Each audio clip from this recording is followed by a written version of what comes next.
The amount of days until the 2019 NFL Draft is in the single digits. We are that much closer to the start of the NFL Draft. Johnny Talk Sports here to bring you my 2019 NFL Mock Draft 7.0. So let's get right into it. With the first overall pick, I have the Arizona Cardinals going with Nick Bosa, defensive end of Ohio State. With the second overall pick, I have the San Francisco 49ers going with Josh Allen, defensive end linebacker out of Kentucky. Those are the two picks that I feel like we don't need to discuss that much because these have been the top two picks that have been set in stone for me for about the last 2 or 3 mock drafts, at least for quite a while. So those two picks, those have kind of been set in stone. Although I could see the Cardinals maybe going with Quinnen Williams, the defensive tackle out of Alabama. I could see them going. I can see the Cardinals going with Williams. I could see the 49ers going to be trading down with a team that's looking for one of the quarterbacks. Although with the options at quarterback and with the amount of acquisitions we've seen in the offseason for quarterbacks, like we've seen the Broncos trade for Joe Flacco, we've seen the Redskins trade for Case Keenum, it's very difficult for me to see if a team is going to want to trade for one of the quarterbacks, or if they even want to put themselves in a position, or they do. Because I think the Broncos, they'll at least be willing to hold out until it gets to their turn at 10 if they really want to do a quarterback. I think Miami could be willing to wait their turn at 13 if they really want a quarterback. I think the Redskins will be willing to wait their turn at 15 if they want a quarterback. Because there's 4 quarterbacks to choose from in this first round that have first round talent, that have been projected to go in the first round at one point or another, with Kyler Murray, Dwayne Haskins, Drew Lock, Daniel Jones. There's really not that many teams fighting for quarterbacks now than I think there was when we began this process. So I think that Arizona is committed to going with Nick Bosa at number 1, although they could go Quinnen Williams. And the 49ers, I think they could be committed to Josh Allen, or they're going to trade down. I think it's one of those two situations. Number 3, I had the New York Jets going with Montez Sweat, defensive end out of Mississippi State. I think Montez Sweat's going to find his way into the top 5. I think Montez Sweat has proved himself as part of even though he wasn't at an SEC school, he was at a middle tier SEC school. It wasn't at an Alabama, or wasn't at Georgia, or wasn't at Florida. He was just at a middle tier SEC school in Mississippi State. And he was a complete havoc on the defensive end in Mississippi State. Him and Jeffrey Simmons, those were 2 very talented defensive players in that school. And I think with Montez Sweat having a good combine, I think he improved his draft stock to go 3rd overall to the Jets. Number 4, I have the Oakland Raiders with Quinnen Williams, defensive tackle out of Alabama. And I think with the Oakland Raiders, the fact that they have all this draft capital after trading for Antonio Brown, I think that this is make or break for the Raiders. Either the Raiders are going to go big on all 3 of these picks, or it's just going to completely crumble. And I think that the Raiders go with Quinnen Williams, the best defensive player available at this point in the draft. Probably the best defensive player in this draft class. And I think they take advantage of him going 4th overall and still being there. Number 5, I have the Tampa Bay Buccaneers going with Devin White, linebacker out of LSU. I think the Tampa Bay Buccaneers, they have several needs on defense to address. I think they need some pass rushers. They need a run stop. They need secondary. I think the Buccaneers, they're just going to completely load up on defense in this draft. I really don't think the Buccaneers are going to do a lot on the offensive side of the ball. I think they're going to mainly cover their defense. And I think they're going to trust Bruce Arians to fix this Buccaneers offense in 2019. I think 2019 for the Buccaneers should be stack up on your defense, let Bruce Arians take the reins for one season, and then see where you need to go in 2020. I think that's the mentality for the Bucs, as the Bucs are not there yet. They're not ready to compete. They're not even close. The last time we thought they were ready to compete, I believe that was when they went 5-11 or 4-12. So I think the Buccaneers, they are about 10 steps behind the rest of the NFC South. And I think the Buccaneers just stack up that defense, let Bruce Arians take the reins and see where you need to go in 2020. Number 6, I have the New York Giants going with Dwayne Haskins, quarterback of Ohio State. Now, this pick has been set in stone for at least since this draft process started. It's been set in stone the whole time. So we really don't need to talk about it. It's going to be the same thing I've been saying. Draft Dwayne Haskins, let him learn for 2019 under Eli Manning, let him learn the offense, and then take over 2020, 2021, or whenever. So that's pretty simple. Number 7, I have the Jacksonville Jaguars going with Jawan Taylor, offensive tackle out of Florida. I think this is the most logical pick.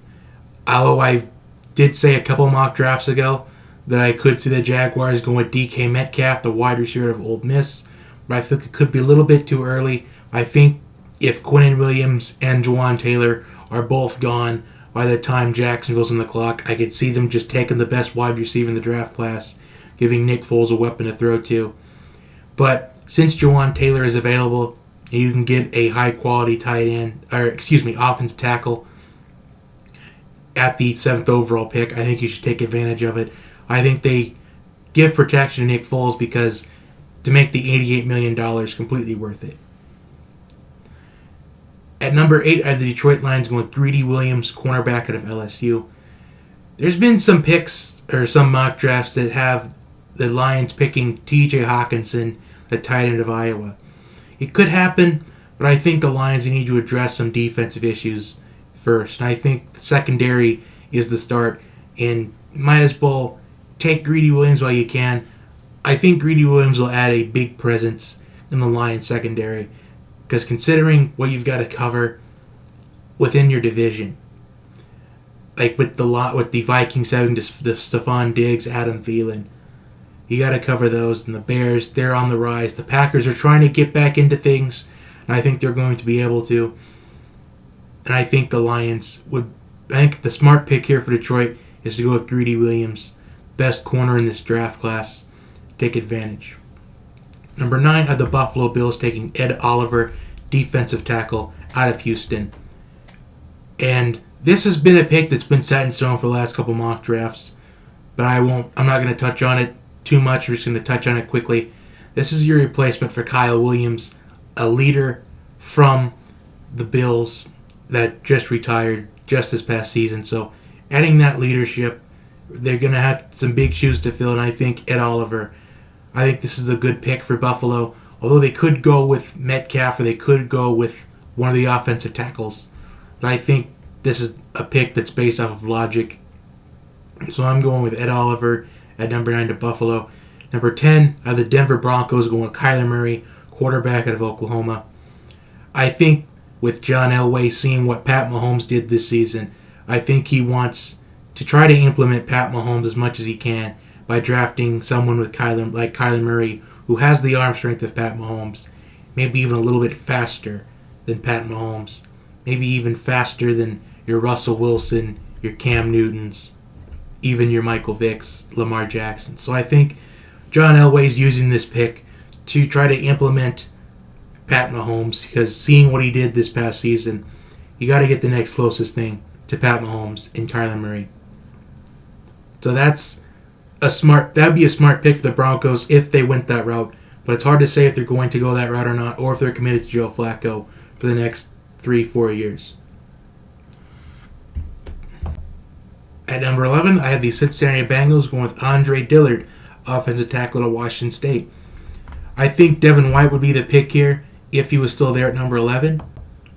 And I also think it's a little too early to go with Devin Bush here at number 11. I feel like if Cincinnati traded down to maybe about 17 or even 14 where Atlanta is at, I think maybe that's a smart time to go with Devin Bush. But I think you got to do your next best, biggest need, and that's building your offensive line to protect Andy Dalton. So I feel like they should have addressed this even 2 NFL drafts ago, maybe even 3 NFL drafts ago, and they never did it. And I think it's time to finally address your offensive line issues. And I think they're going to right here with Andre Dillard. Number 12, I have the Green Bay Packers with T.J. Hawkinson, tight end out of Iowa. And I think this is a pick that the Packers should go with. Last year they adjusted their secondary. This year they could go, I would say the pick would be Ed Oliver if he was still available at number 12. but he unfortunately is not. Or the pick could be even Christian Wilkins if it's not too early in the Packers mentality. But I think right here you got to go with T.J. Hawkinson. Build a red zone threat for Aaron Rodgers. Because Aaron Rodgers is coming back with a vengeance, I think. And with the new head coach, Matt Laufer, I think Aaron Rodgers, he wants something to prove, to show that he wasn't the problem and that Mike McCarthy was the whole time. So, I think this pick would make Aaron Rodgers happy. It gives him a red zone threat. It gives him someone that can go down the field, knows where the sticks are, make plays. And that's what T.J. Hawkinson does. Number 13, I have the Miami Dolphins going with Drew Lock, quarterback out of Missouri. And unfortunately, this is a situation where the Dolphins, they're stuck between two quarterbacks. They're either having to stick with one or the other, or just wait until next year for wait till next year for Tua Tagovailoa, or even wait 2 years potentially for Trevor Lawrence. But I think the Dolphins, they don't want to be tanking for 2 straight years just to get one quarterback. I think with new head coach Brian Flores, I think he wants to go with his own quarterback and see what the quarterback can do and just see where they are 2 years from now. And see where they are as far as, do they want to stick with this quarterback or go with Trevor Lawrence, the current quarterback for the Clemson Tigers. So I think they go with Drew Lock, they let him see where he's at throughout the next 2 years, and then see what they need to do from there. So think of this as maybe a 2-year plan for the Dolphins. Number 14, I have the Atlanta Falcons with Brian Burns, defensive end of Florida State. Now, I think Brian Burns is one of the most underestimated defensive prospects in this draft class. I think out of all of them, he's about maybe 2 or 3. I think he's one of the most underestimated. Because Florida State, they haven't been the best. They haven't been that dominant as they have been in the past. But Florida State, they're known to produce these great defensive ends. And I think Brian Burns could be the next one if he finds the right team. And I think with Dan Quinn's defense, I think Brian Burns could really make an impact on the Falcons roster. Number 15, I have the Washington Redskins going with DK Metcalf, wide receiver out of Ole Miss. DK Metcalf, the best wide receiver in this draft class. The Redskins, I think they take the best wide receiver off the board, and then they wait till the next round to see where the quarterback situation is lining up. Because I can't see the Redskins going with a quarterback in the first round. I think the Redskins, they wait till about round 2 or 3 to see what kind of quarterbacks are lining up and go with the best one available at that time. They could go with Daniel Jones if he's still available once the 2nd or 3rd round hits. But I think you got to take care of other needs first if you're the Redskins. And I think wide receiver is the biggest need for the Redskins. Because they need a deep threat. They need a vertical threat. They need somebody that can produce in the receiving game. And I think DK Metcalf, he has that to him. Number 16, I had the Carolina Panthers with Rashawn Gary, defensive end of Michigan. Rashawn Gary's draft stock is just completely fallen off the boards. Because when I started this mock draft process, I've had Gary in the top 5. And now he's slipping all the way down to 16 with the Carolina Panthers. And I think the Panthers, they pick up a big need on defense. Although I could see the Panthers going offensive tackle here. I could see him going Jonah Williams or Cody Ford or Chris Lindstrom. I could see him going offensive tackle at 16 as well. So it's kind of based off of what you are willing to maybe risk passing on. I could see if the offensive tackles are starting to get picked one by one. Not necessarily back to back, but if they just keep coming off the board, I think the Panthers, they try to take the best offensive tackle available. I could see this pick being Jonah Williams, but I think it depends on how the offensive tackles are being taken off the board. Are they being taken off pretty quickly, or is it they're getting picked every maybe 5 or 6 picks? It really depends on how the offensive tackles are being taken off the board. I think if the offensive tackles, they keep getting taken off the board, I think the Panthers go offensive tackle. But I think they're going to try to risk someone like Chris Lindstrom or someone like Cody Ford falling in that mid-second round. I think they're going to completely risk that and go with Rashawn Gary. Number 17 are the New York Giants, going with Jonah Williams, offensive tackle of Alabama. The Giants, they finally can address what they need. They've addressed two of their biggest needs in this draft. They found their franchise quarterback, potentially, of the future, and they found offensive line help to protect said potential future franchise quarterback. Jonah Williams, I think, would be a steal here at number 17 because Jonah Williams, I think, is the second best offensive tackle in the draft. Maybe even the first one. Because I've had Jonah Williams in the top 10 nearly the entire mock draft process. I never had him this low, and I think Jonah Williams, would be a steal at this point for the Giants. The Giants pick up offensive line protection. Number 18 are the Minnesota Vikings with Garrett Bradbury, offensive lineman out of North Carolina State. I think the Vikings, they also get offensive line help with Garrett Bradbury. He was a third-round prospect before the Combine, but he had a great Combine. He has really been projected to go pretty high in the first round. Maybe even this could be the range where he actually gets drafted into. And I think the Vikings, they get protection for their $84 million quarterback in Kirk Cousins, because Kirk Cousins really needs to be protected at all costs. Number 19 are the Tennessee Titans, going with Colin Farrell, defensive end of Clemson. It's out of all the teams that have first-round picks, the Titans are the most unpredictable because they can go several different routes. And I think they need to go with what they need to brace this pick off of what they need and what's the best available out of what they need. And I think this is part of a combination of both. I think the Titans, they go with someone that has proven themselves to win championships. 2 championships won at Clemson for Colin Farrell. And I think the Titans, they draft a winner. That's what the Titans need. They need some winners because they have picked up in the off seasons in the past. They've picked up key Patriots players that have been champions. And now they need to draft a team full of champions to be on the rise. And I think if Marcus Mariota never went down last year, I think the Titans would have made the playoffs again this season. So that AFC South is going to be up for grabs once again this season. And I think the Titans, they need to at least try to get into a wild card position. Because I see Houston getting better, I see Indianapolis getting better. So it's going to be a fight in the AFC South. I wouldn't be surprised if all those teams were still in the playoff race once we hit to about week 14 or 15. I think it's that much up for grabs.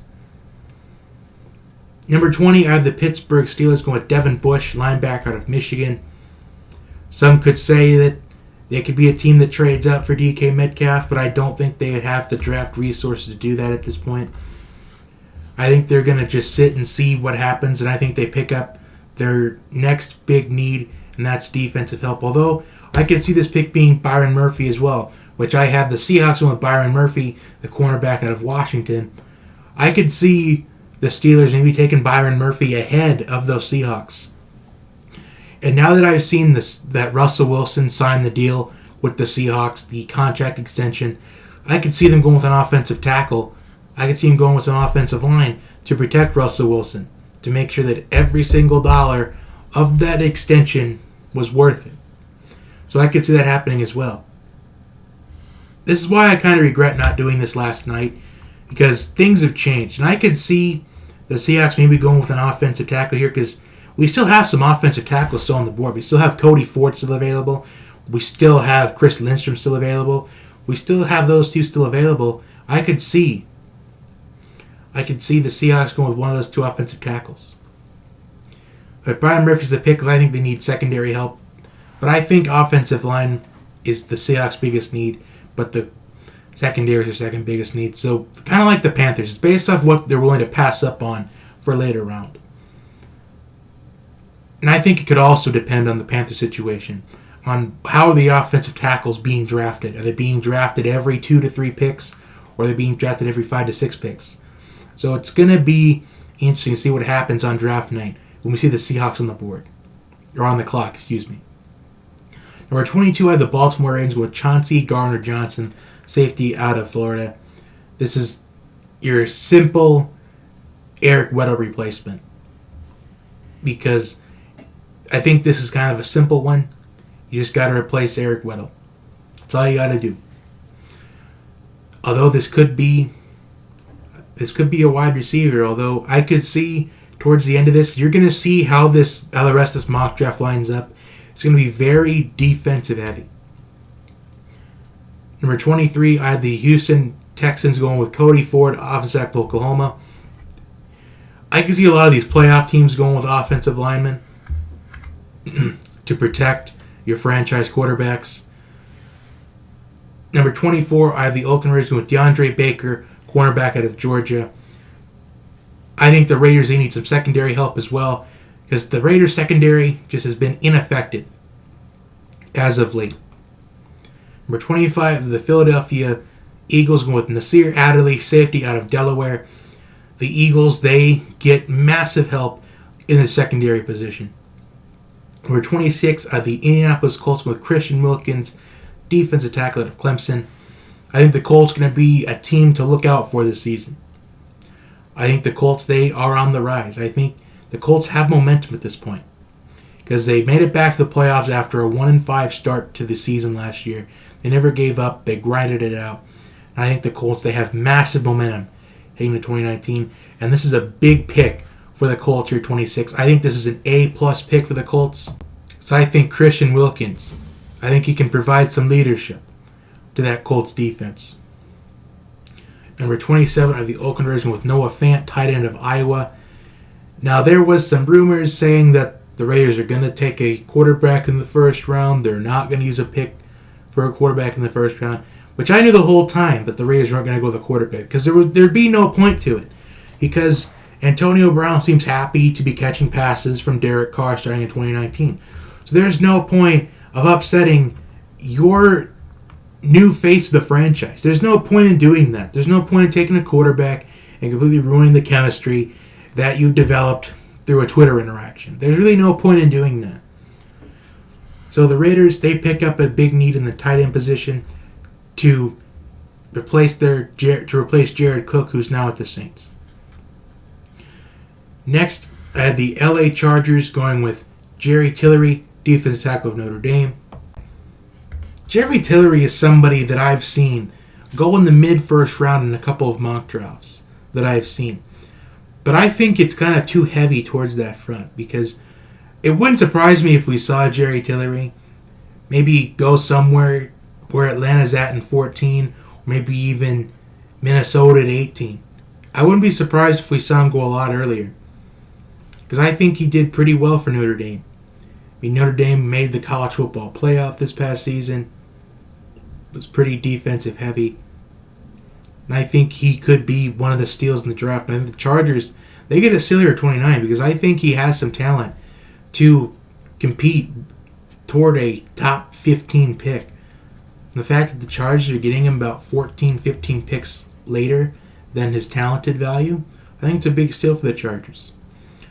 Number 29 of the Kansas City Chiefs going with Chris Lindstrom, offensive tackle at Boston College. Now there is some rumor, not that I believe in any rumors at all, about potentially the Chiefs making a trade on draft night, a blockbuster trade. And the blockbuster trade could involve Tyreek Hill.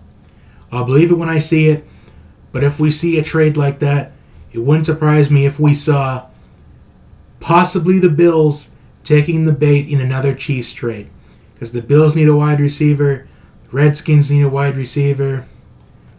I could see this being with Seattle. I could see it being with the Giants. There's a rumor about the Chiefs making a blockbuster trade, and in case it happens, ideally, it could happen with one of those four teams. Because those are teams that need a wide receiver. And I think the Chiefs, they go with offensive line help. Because like I said a couple of minutes ago in the video, I could see a lot of these playoff teams going with offensive line help to protect their franchise quarterbacks. And this is another one of those cases. Chris Lindstrom, I think he's been towards the top 20 throughout the range of 20 to 25 the last couple of mock drafts, and now he's falling a little bit. I think the Chiefs, they need to get the best offensive tackle available in this draft class in Chris Lindstrom while they can, and protect your franchise quarterback in Pat Mahomes. Number 30, I have the Green Bay Packers going with Dexter Lawrence, defensive tackle out of Clemson. The Packers, they're starting to address their needs in the front seven. Dexter Lawrence is a good start. Dexter Lawrence was a top 10 pick until we found out that he failed the drug test before the college football playoff, and he was forced to miss those 2 college football playoff games where Clemson won the national championship. And I think Dexter Lawrence, he's a big steal here for the Packers at 30. Who cares about one failed drug test? That shouldn't define who a prospect is. I think Dexter Lawrence is a steal here, number 30. Number 31, I have the Los Angeles Rams going with Eric McCoy, offensive tackle center out of Texas A&M. This is another one of those cases. A playoff caliber team, playoff contender team, even now a Super Bowl contending team. They protect their franchise quarterback in Jared Goff. Eric McCoy has really made a name out of himself, and I think he could possibly be one of those picks that fall toward the end of the first round, because there's always one pick in the NFL draft that nobody expects to go in the first round, but they end up doing anyway, and that could be right here with Eric McCoy. In fact, there's a couple of them, at least, that happen year in and year out, and I think there's another one of those cases. I think Eric McCoy finds himself in the first round, goes to a playoff Super Bowl caliber team in the Rams, and becomes productive.